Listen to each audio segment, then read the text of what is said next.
이제 정말 깊은 가을입니다. 지난 주간 아주 단풍이 뒤덮인 바넷 하이웨이를 지나가면서 문득 가을이 정말 깊어졌구나 하는 그런 느낌을 가져보았습니다. 가을은 정말 열매의 계절인데 과연 나는 그리고 또 우리 교회는 무엇을 얼마나 수확하는가 하는 생각을 자연스럽게 하게 되었습니다. 봄에 우리는 과연 무엇을 심었는가, 그리고 여름 내내 우리는 과연 무엇을 가꾸어 왔었는가 하는 생각이 또 올려졌습니다. 그리스도인으로서 그리고 또 목사로서 마땅히 해야 할 많은 일들이 있었는데 이 모든 일들 가운데 충성스럽게 감당하지 못하였음은 정말 부끄러움 그 자체였습니다. 쭉정이 그리고 가라지는 불에 타서 없어지지만 알곡은 곳간에 모아드리는 것이 가을의 법칙입니다. 가라지가 되면 다 버려지게 되고 알곡이 되면 능히 하늘나라 창고에 들어가게 되는 것입니다. 사랑하는 여러분, 반드시 알곡이 되셔서 능히 하나님의 나라에 들어가실 수 있는 여러분 모두가 되시기를 주님의 이름으로 축복합니다. 하늘나라의 곳간에 예비된 그곳에, 주님이 기다리시는 그곳에 우리는 능히 들어가야 한다는 말입니다. 그렇게 들어가려고 하면 과연 우리는 어떻게 무엇을 준비해야 하는가 하는 것을 생각해 보려는 것입니다. 지금은 가을 그리고 결실, 이 모든 열매를 깊이 생각하는 시간이 우리에게 꼭 필요합니다. 푸르고 싱싱했던 나뭇잎들이 노랑 그리고 빨강 그리고 갈색으로 변해서 오동잎이 떨어지는 가을이 되면 자연히 우리의 마음이 숙연해지는 것입니다. 자연은 저렇게 변함없이 그 모든 일들을 잘 감당하고 있는데, 자연은 저렇게 모든 법칙을 따라서 순응하면서 살고 있는데 나는 그동안 어떻게 살아왔는가, 나는 과연 그동안 무엇을 했는가 하면서 자기 자신을 돌아보게 되는 것입니다. 세월은 지나갑니다. 지나가는 세월이 때를 따라서 점점 빨리 지나갑니다. 어떻게 이렇게 가속도가 붙는지 모릅니다. 금방 하루가 지나가고 금방 일주일이 지나가고 금방 한 달이 지나갑니다. 어느 새벽 기도가 끝나고 난 다음에 우리 이장로님이 말씀하시기를 요즘은 일주일에 이틀이 있다, 그리고 한 달에 2주간만 있다, 그렇게 말씀하시는 걸 들었습니다. 2주간 지나면 한 달이 지나간다는 말인 것 같습니다. 그런데 저도 그 마음에 얼마나 동감이 가는지 모릅니다. 저는 한 달이 일주일 같습니다. 벌써 일주일 지난 것 같은데 한 달이 지났고, 벌써 하루 지난 것 같은데 그만 일주일이 또 지나갔습니다. 정말 빠릅니다. 왜 이렇게 빠르게 느껴지는지 모릅니다. 성경은 우리에게 언제나 봄, 여름, 가을, 겨울이 있다고 분명하게 말씀하고 있습니다. 계절을 통해서 하나님은 우리에게 무엇인가를 말씀하고자 하고 있다는 것입니다. 창조 때서부터 지금까지 이 땅에 계속해서 사시사철이 반복되고, 모든 인생은 봄을 따라서 그리고 여름을 따라서 그리고 가을을 따라서 그리고 겨울을 따라서 살아오고 있습니다. 봄이 지나면 여름이 옵니다. 여름이 가면 가을이 오고, 가을이 지나면 겨울이 왔습니다. 우리만 그렇게 산 것이 아니라 우리의 후손들도 계속해서 이와 같은 인생을 살아가리라고 생각합니다. 아무도 이 법칙을 거스릴 수 없습니다. 아무도 이 섭리를 거스릴 수가 없을 것입니다. 봄이 가면 반드시 여름이 와야 하고, 여름이 가면 가을이 와야 합니다. 단 한 번도 봄이 왔는데 그 다음에 겨울이 되는 법이 없습니다. 그러면 하나님께서는 왜 우리에게 이렇게 사시사철을 주신 것입니까?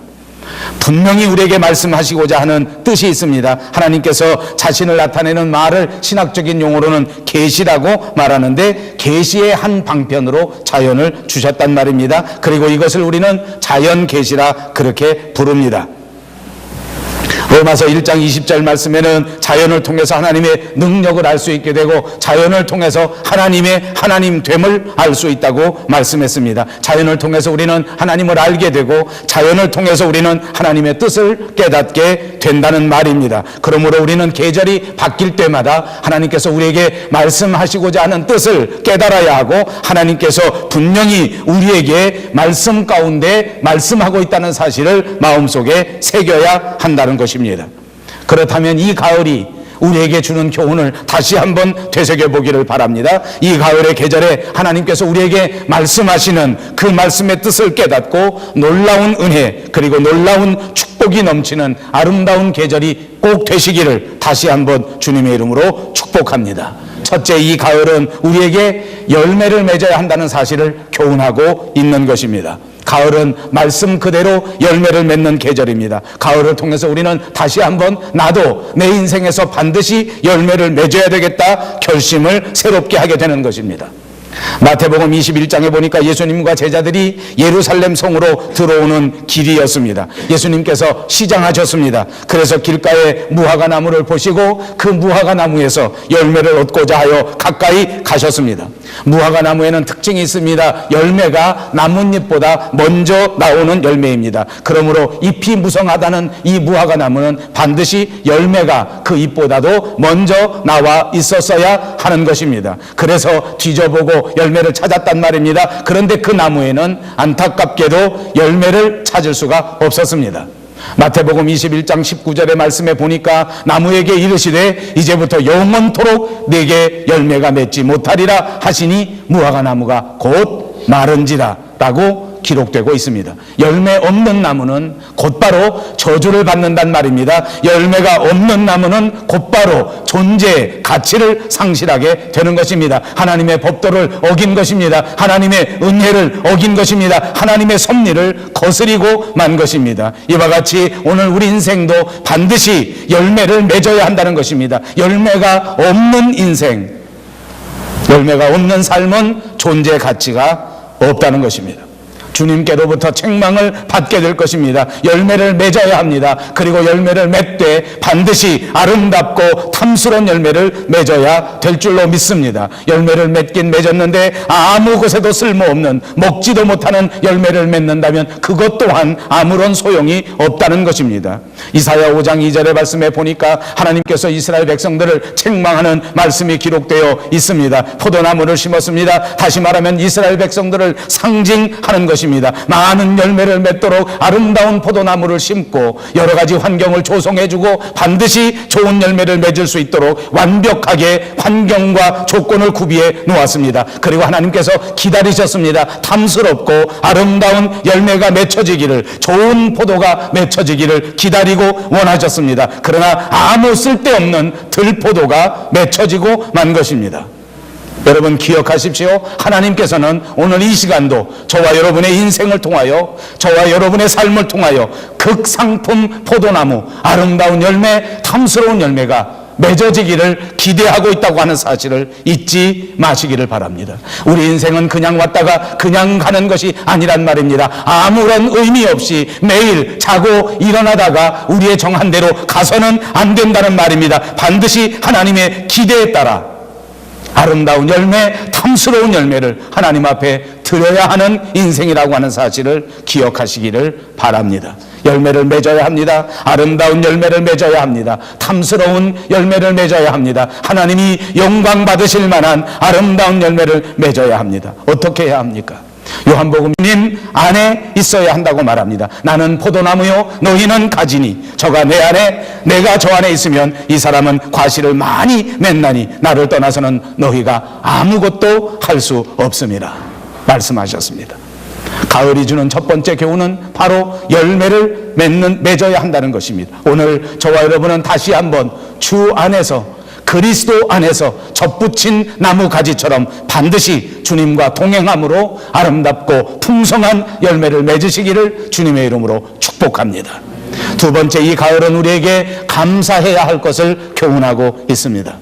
풍성한 열매를 봅니다. 아름다운 결실을 보고도 하나님 앞에 감사를 드리지 못한다면 이것 또한 하나님을 무시하면서 사는 사람입니다. 사람답지 않게 사는 사람입니다. 은혜를 모르는 사람입니다. 복을 모르는 짐승과도 같은 사람이 되고 마는 것입니다.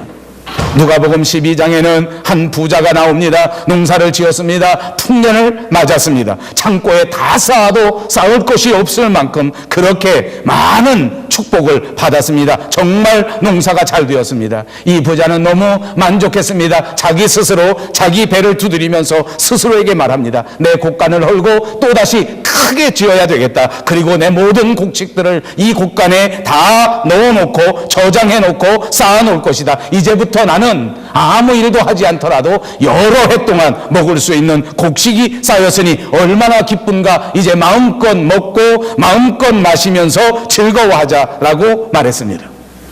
그때 하나님께서 이 부자에게 말씀하셨습니다. 어리석은 자야, 오늘 밤에 내가 내 영혼을 다시 찾는다고 하면 그러면 네가 예비한 이 모든 것이 과연 누구의 것이 되겠느냐 반문하셨습니다.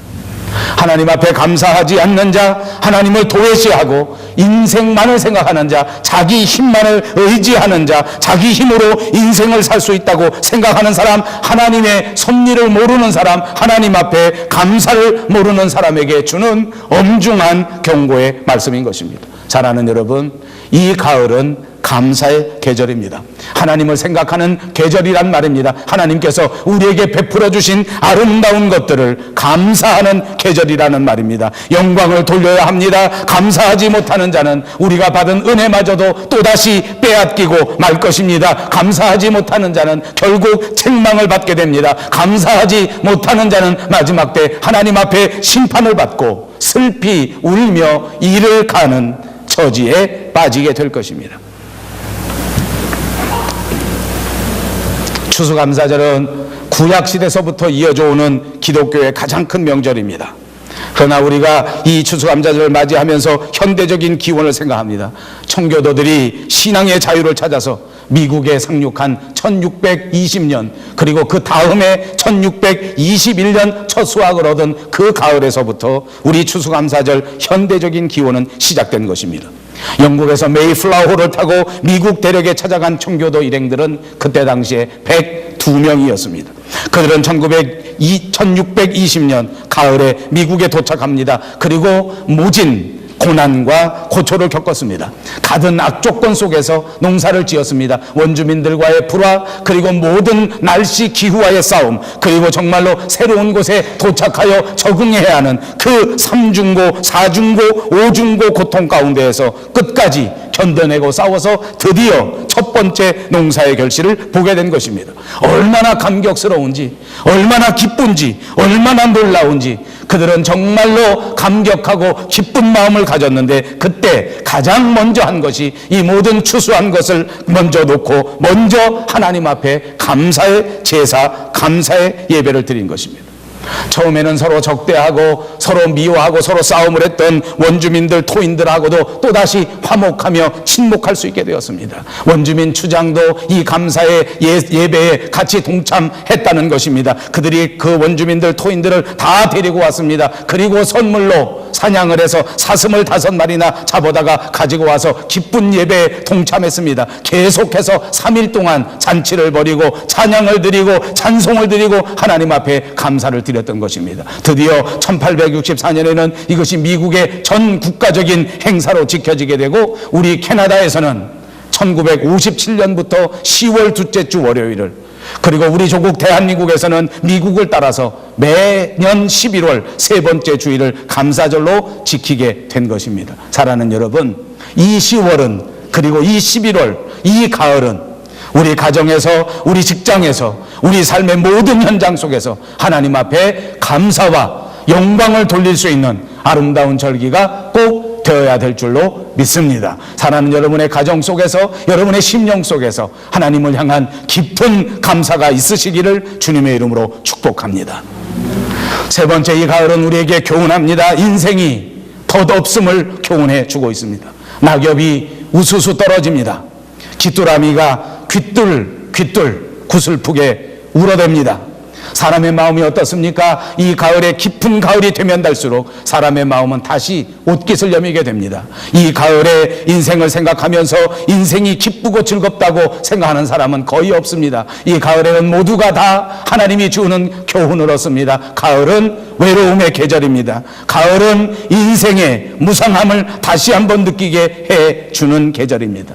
떨어지는 낙엽이 우리 주변에서 우리의 마음을 숙연하게 하는 것입니다. 떨어지는 낙엽을 보면서 아 기쁘다, 아 즐겁다 라고 말하는 사람은 한 사람도 없을 것입니다. 떨어지는 낙엽, 그것이 우리 인생에 주는 교훈이 있습니다. 과연 인생은 무엇이고, 과연 내 인생은 언제쯤 저렇게 떨어지게 되는 것인가? 나는 지금 어느 시점에 와 있는 것인가? 앞으로 나의 남은 생애는 과연 얼마나 되는 것인가? 나는 내게 남아있는 이 모든 생애를 어떻게 살아야 하는가? 과연 나는 내 인생을 인생답게, 내 인생의 삶을 사람답게 살고 있는가 하는 것을 다시 한번 점검하게 되는 것입니다. 이 가을이 우리에게 주는 교훈입니다. 가을을 깊이 생각하십시오. 그러면 다시 한번 우리들의 인생을 심각하게 생각해 볼 수 있을 것입니다. 욥기에서는 인생을 가리켜 빠른 배와 같다고 했습니다. 독수리와 같다고 말했습니다. 꿈과 같다고 말하고 그림자와 같다고 비유했습니다. 시편 144편 3절에는 이렇게 질문합니다. 사람이 무엇인가? 사람이 무엇입니까? 라고 스스로 자문한 다음에 스스로 대답합니다. 사람은 헛것과 같다. Man is like a shadow that passes away. 사람은 흘러가는 그것과 같다. 사라지는 그것과 같다. 그림자와 같다는 말씀입니다. 그럼에도 불구하고 사람은 어떻게 생각합니까? 자기는 천년, 만년 영원히 살 것처럼 착각합니다. 사람은 그냥 천년, 만년 동안 건강할 것이라고 착각합니다. 내 인생은 끝이 없다고 생각하면서 살아갑니다. 계속해서 물질을 탐하고, 계속해서 재물을 모으고, 계속해서 세상의 명예를 탐하고, 계속해서 세상 것들, 헛된 일들에 열심을 다하고 인생 전체를 바치고 있는 것입니다. 어떤 분이 말했습니다. 우리 인생 80으로 말한다고 하면 그 중에 3분의 1은 부모들에게 의존해서 삽니다.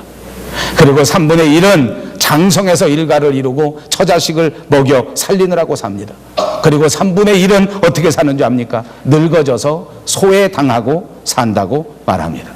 그러나 여러분, 우리 믿는 사람들은 우리의 인생을 정확하게 압니다. 그것이 아닙니다. 이 세상 삶이 끝나게 되면 예수님이 예비하신 새로운 나라, 하늘나라에 가서 영원히 사는 존재가 바로 저와 여러분입니다. 우리 인생을 잠깐 동안 살게 되면 우리는 다시 하나님의 나라에 가서 영원한 우리의 진짜 인생을 살게 된다는 말입니다. 영생을 살 수 있다는 말입니다. 이 사실을 꼭 기억하시기를 바랍니다. 새로운 인생을 살아갈 것을 생각하고 다시 한번 하나님의 은혜에 감사하고 다시 한번 하나님의 나라를 위하여 열심을 다할 수 있는 저와 여러분이 꼭 돼야 될 줄로 믿습니다. 육체의 삶은 지나간다는 말입니다. 이 세상의 삶은 다 지나가는 것입니다. 세월도 지나갑니다. 정욕도 지나갑니다. 젊음도 지나갑니다. 그러나 주님의 뜻을 행하는 사람, 그리고 하나님께서 우리에게 주시는 이 말씀은 영원히 존재할 줄로 믿습니다. 마지막 네 번째, 가을이 우리에게 교훈합니다. 이 겨울을 준비하라는 것입니다. 가을이 됩니다. 한여름에 그렇게 무성했던, 한여름에 그렇게 위용을 떨치던 그 파란 풀들이 모두가 다 색깔을 잃어버립니다. 모두가 다 노랗게, 모두가 다 빨갛게, 모두가 다 갈색으로 물들어 버립니다. 그리고 이제 조금만 더 지나면 그것마저도 생명을 유지하지 못한 채 모두가 다 땅으로 떨어져 버립니다. 이제 떨어질 수밖에 없는, 그리고 이제는 앙상한 가지만이 남게 될 것입니다. 이것은 모두가 다 이 나무들이 겨울을 준비하는 그 삶의 양태인 것입니다. 가을이 지나면 겨울이 오기 때문에 이 나무들이 이렇게 준비합니다. 마찬가지입니다. 우리 인생에게도 반드시 겨울이 찾아옵니다. 몇백 년 살 것 같고 오래 살 것 같지만 찬바람 불면 곧 우리에게 인생의 겨울이 다가오게 되는 것입니다. 이 겨울을 준비해야 합니다. 이 겨울을 준비하는 자가 지혜로운 자인 것입니다. 인생의 과정을 보십시오. 씨를 뿌려야 하는 봄과 같은 젊은 시절이 있습니다. 가꾸어야 하는 젊은 청년의 계절이 있습니다. 그리고 잘 마무리해서 열매를 거둬야 하는 작년의 계절, 가을의 계절도 있습니다. 그런가 하면 이 모든 풍성한 결실을 바라보면서 기쁨으로 낙을 누리는, 인생의 진정한 기쁨을 얻을 수 있는 노년의 계절, 겨울이 있는 것입니다. 그러므로 정말 봄에 부지런히 일한 사람은 중년을 거쳐 장년을 거쳐 드디어 풍성한 결실을 거둬들이게 되고 만족한 인생을 살 수가 있는 것입니다. 사랑하는 여러분, 기억하십시오. 우리의 인생은 정말 빠릅니다. 그리고 우리가 살고 있는 이 인생은 정말 짧습니다. 어느새 30살입니다. 어느새 40이 되었습니다. 어느새 50이 지나갔습니다. 벌써 60이 넘어버렸습니다. 가을을 맞았습니다. 우리는 이제 신앙의 겨울을 준비할 수 있는 복된 가을이 되어야 할 것입니다. 믿음의 겨울, 우리 주님이 재림하시는 그날, 심판하시는 그날을 말하는 것입니다. 그날 주님 앞에 섰을 그때 잘했다고 칭찬을 받는 자리에 여러분 모두가 위치하시기를 바랍니다. 결단코 책망을 받지 않도록 열심히 신앙생활 하심으로써 신앙의 열매, 믿음의 열매, 성령의 열매를 풍성하게 맺으시기를 다시 한번 주님의 이름으로 축복합니다. 그렇기 때문에 성경은 우리에게 권면합니다. 우리에게 말씀해 줍니다. 그날을 위하여 준비하라. 그날과 그때는 아무도 모르나니 하늘에 있는 천사들도 아들도 모르고 아버지만 아시느니라. 주의하라. 깨어 있으라. 그때가 언제인지 알지 못함이니라. 그러므로 이 가을 다가오는 심판의 겨울을 준비할 수 있는 저와 여러분 되시기를 바랍니다. 깨어서 등불과 기름을 준비하고 주님 오시는 그날을 예비하는 성도가 되어서 주님 오셨을 그때 잘했다 칭찬받을 수 있는 여러분 모두, 그리고 사랑하는 우리 밴쿠버 영성교회가 꼭 되시기를 주님의 이름으로 축복합니다. 기도하겠습니다.